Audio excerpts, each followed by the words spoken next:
in both information science and also affiliated with computer science.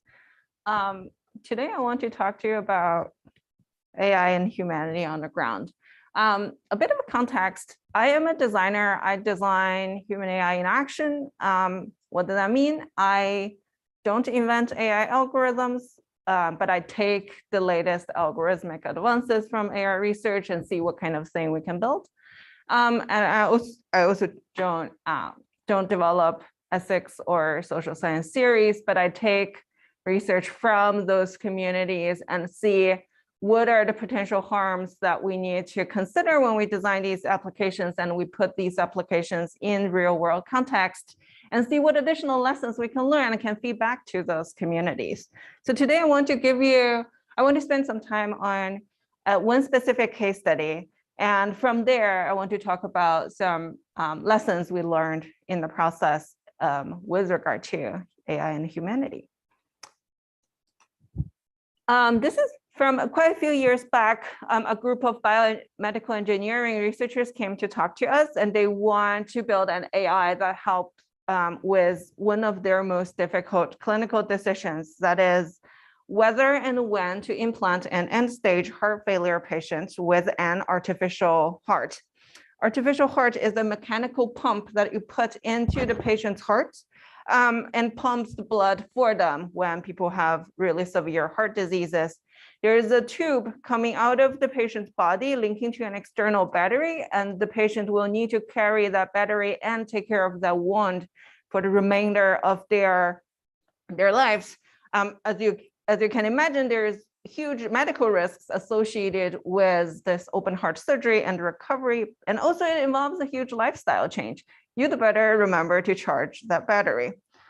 As in many other end-of-life decisions, it is the doctor's job to decide, to identify patients who are most likely to benefit from this treatment, people who are sick enough to even, make sense to do such an invasive, an aggressive treatment on the patient.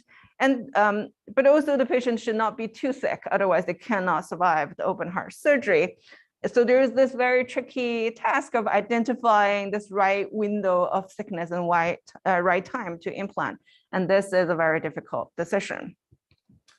So the idea is that machine learning can help. If we have almost about a decade of data about the outcome of previous implant patients, the idea is that if we can learn what kind of features, what kind of factors that can predict better treatment outcome, then we can systematically identify people who are most likely to benefit from the treatment.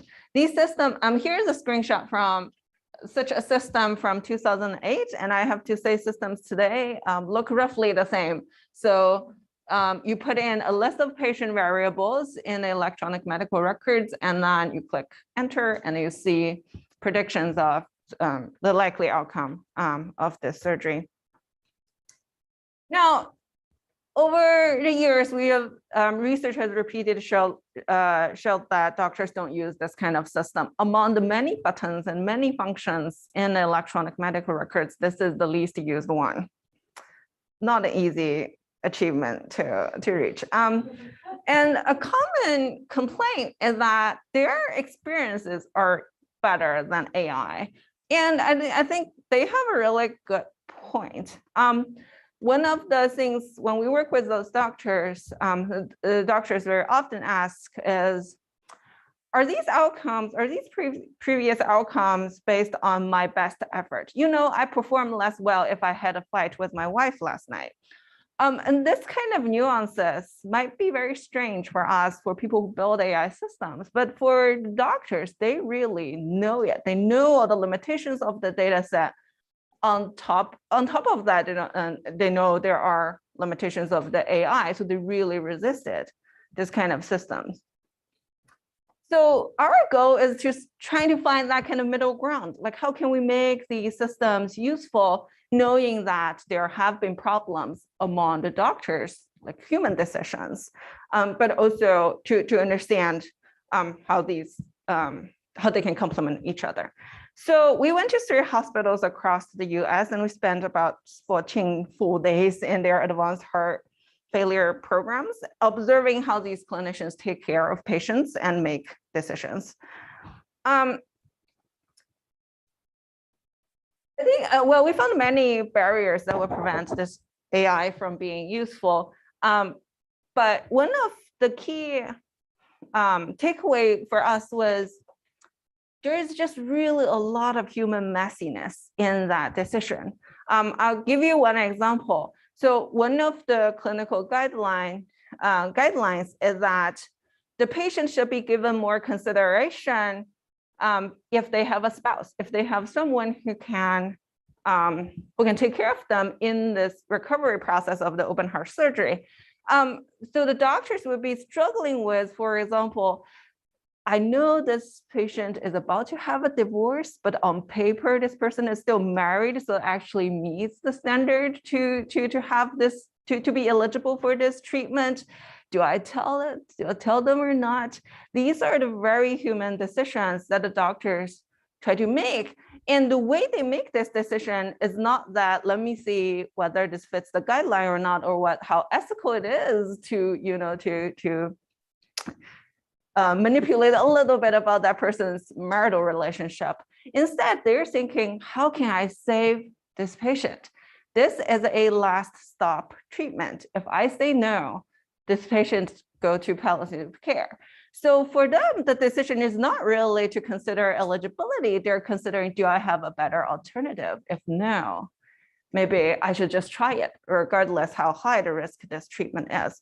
So in dealing with all these very messy conditions, what we found is doctors almost never make decisions in front of a computer. They always make decisions, especially the difficult ones, through conversations. I put this image because I cannot take any photo in my healthcare empirical work, but this is really what the doctors meeting reminded me of. There are like 4 chandeliers over your head. There is no big projectors like this, because in our environment, discussions are centered around computers. But for the doctors, the decisions are all centered around human beings.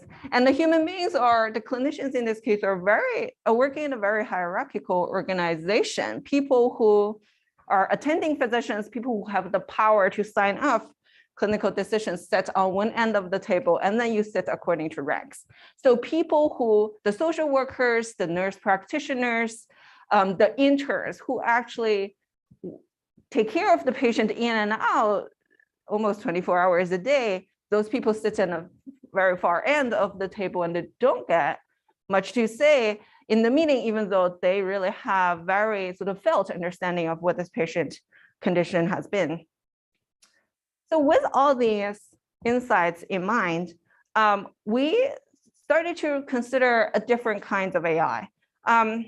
So the idea is that instead of thinking about our AI as something that can inform the decision of implant or no implant itself, we want to think about AI as something that provides like one component of that decision. So here is the model we end up retraining. Instead of predicting whether you should or should not implant here or survival or the longevity post-surgery, we predict the likelihood of every adversarial event. What does the chance of renal failure look like? Because that has all kinds of implications for not only the implant eligibility, but also the quality of life of that patient.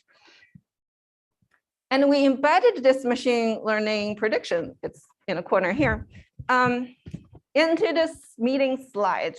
The idea is that on this slide, every component represents one facet of that patient's condition. Here's some medical history. Here's that person's financial evaluation. Here's that person's psychosocial evaluation. Maybe there is a clinical note about that person's marital status as well. The idea is that AI is really not trying to be at the front and center. Instead, it's just another piece of information that you should consider in the clinical care process. One doctor puts it very elegantly, like AI would just be a blood test or an X-ray. In the future, no doctor makes a decision solely based on blood test or solely based on an X-ray result, it's always a big picture, but just like X-ray and just like blood test, AI is a really important component in this. We tested this system across 3 hospitals in the US, different 3 hospitals. And we really found really encouraging results. Doctors really embrace these predictions, and they actually use the AI, spend a lot of time deliberating what the AI means, how much can you trust a prediction versus a fact, where, I mean, everything in clinical decision-making is about, clinical trials and causal effects. Like, how do we deal with this prediction? So that elaboration was really helpful. And also it provides a lot of vigilance for the people who sit at the far end of that long table. They can say, hey, doctor, I don't agree with you. Here is an AI that also says, well, they don't need to say, I don't agree with it. They can say, hey, doctor, why do you think the AI, says this? And so it triggers a social conversation. And in that sense, it's really, it really provided more perspectives in that discussion. And we have evidence that this kind of method, and this kind of design, this idea that AI being one facet of a clinical decision really generalizes to all kinds of complex clinical decisions that involve multiple organs, or usually involves multiple groups of clinicians. And here is just another quick case study where this is a collaboration with Google Brain and Google Health, where we applied the exact same method to cancer diagnosis on pathology slides. By the way, this is how clinical best practice looks like. This is what the doctors are making your cancer diagnosis based on. Really, beautiful art. And we found that doctors make these decisions really based on gut reaction. They can diagnose, they can see cancer on that slide, which is only twice as large as our actual cells. And they can see cancer from there. So that really sort of instinctive image recognition skill, when complemented by AI, we can improve the cancer diagnosis accuracy by about 30%. So that's a really encouraging result. And I also want to mention other scholars' work that over time had discovered similar patterns in other critical domains like civil litigation and artists working with language models and so on and so forth. What does this all mean? I want to share three ideas I think are really mainly for provocations. I'm curious what you guys all think. Point number 1, I think when we discuss the imperfections of AI, we should always talk about them side by side with human limitations. Just like human beings, data and the AI built upon it always captures humanities or always capture human needs in a quite partial and quite reductive way. But that's the same as how doctors make decisions. They cannot possibly think about every possible facets of the situation. In order to make decisions, you have to be reductive in some way. So I think it's relatively fine. In a lot of cases, it's fine for AI to be partial and reductive. But the key is that we recognize these limitations. We recognize how these AIs are partial and are reductive, and deliberate these limitations alongside with the human perspectives. As long as there is this deliberation, most often we can get good results, as shown in all the case studies I mentioned earlier. But then here comes a new question. I think the real challenge of making AI, like accounting for AI's unintended consequences, is really people's limited attention. I think it is not a coincidence that some of the most damaging AI outcomes come from seemingly trivial things like reading social media feeds, YouTube videos where you see cute cat videos, rather than medicine, law, these seemingly really remarkable places. That is because doctors and lawyers and so forth spend a lot of time deliberating.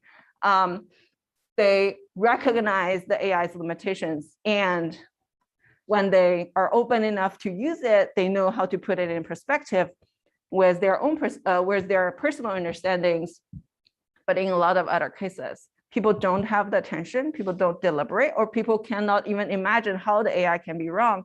And I think those are the places that are really dangerous. One last point. I think we're living in a society where deliberating on each and every AI is becoming increasingly impossible. Our group currently does a lot of work in text generation and writing among everyday people, not artists. So people who don't have the time to deliberate on what does each AI suggestion mean. And for people who work on platform text, where like think about Google search which has more than 1,000 AI systems running in the background, you cannot deliberate on each limitation of each AI. And that makes it really hard for us to think about human AI complementarity. Think about how you can make this process deliberative and thoughtful, and how can we prevent biases in these contexts are the real challenge for our next step. Thank you.